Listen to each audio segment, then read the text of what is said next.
خناقة حصلت بين أشرف حكيمي ولاعب وسط تشيلسي والأرجنتين إنزو فرنانديز. الحكاية كلها بدأت لما لاعب الأرجنتين قال لحكيمي أنت عنصري بعد الهدف الثاني لتشيلسي في باريس سان جيرمان. فخلونا نشوف مع بعض اللي حصل وليه إنزو قال كده لحكيمي وإيه اللي حصل بينهم في اللقطة دي. لكن في البداية خلونا نكسب ثواب الصلاة على سيدنا محمد. ادعمنا باللايك الجميل بتاعك ويلا بينا. في حساب على منصة تويتر نزل بوست بيقول فيه ان في خناقه حصلت بين انزو فرنانديز واشرف حكيمي بعد ما فرنانديز قال لحكيمي في نص المباراه انت عنصري.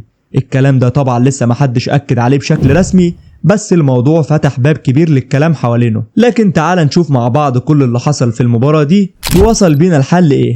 بعد نهايه المباراه بتتجدد المشاكل.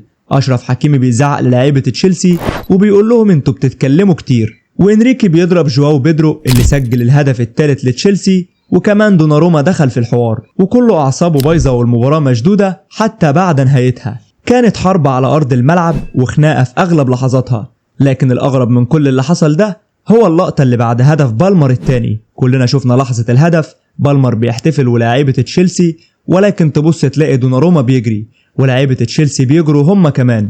حكيمي بيتخانق مع انزو فرنانديز لاعب وسط تشيلسي. فايه يا ترى اللي حصل؟ الحساب الرسمي اللي اسمه جاست بيزير تاكتكس نزل بوست بيقول فيه ان فرنانديز قال لحكيمي في نص المباراه انت عنصري. اشرف حكيمي اللي اتولد في مدريد لكنه بيمثل المغرب بكل فخر، عمره ما ارتبط باي حاجه لها علاقه بالعنصريه قبل كده، وده اللي خلى الكلام اللي اتقال من فرنانديز يثير الجدل اكتر. لحد دلوقتي لا تشيلسي ولا باريس طلعوا بيان رسمي بخصوص اللي حصل، فالموضوع لسه مجرد شك مش مؤكد، ومستنيين نسمع رد او توضيح باللي حصل. المباريات النهائيه دايما فيها احتكاكات وتوتر، بس لما الاتهامات توصل للعنصريه الموضوع بيدخل في سكه تانية خالص.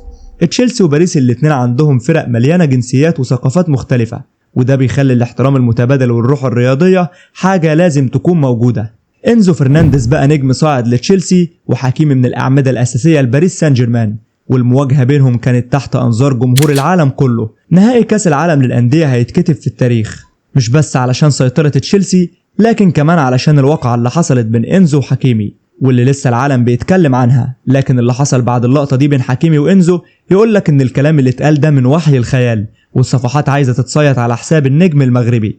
حكيمي ظهر وهو بيتفاهم مع ريس جيمس وخلوا الموضوع عدى على خير، ومن ناحيته ظهر وهو بيسلم على انزو في لفتة طيبة بينهم كده ولا كأن حصل اي حاجة. هو فعلا لو زي ما بيقولوا عايزين يشوهوا صورة حكيمي كان انزو سلم عليه بعد اللقطة دي في شكل اخوي كده ولا كأن حصل حاجة؟